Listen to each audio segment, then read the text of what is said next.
መዝሙረ ዳዊት መዝሙር 141 በቃሌ ወደ እግዚአብሔር ጮኽኩ፣ በቃሌ ወደ እግዚአብሔር ለመንኩ። ልመናዬን በፊቱ አፈሳለሁ፣ መከራዬንም በፊቱ እናገራለሁ። ሰውነቴ በላይ ላይ ባለቀች ጊዜ አቤቱ መንገዴን አንተ ታውቃለህ። በምሄድባት በዚያች መንገድ ወጥመድን ሰወሩብኝ።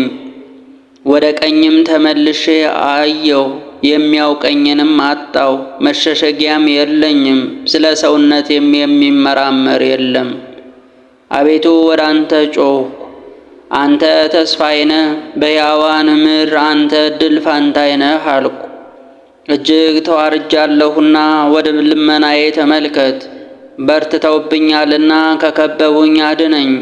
አቤቱ ስምህን አመሰግን ዘንድ ሰውነቴን ከእስራት አውጣት። ዋጋዬን እስክትሰጠኝ ድረስ ጻድቃን እኔን ይጠብቃሉ።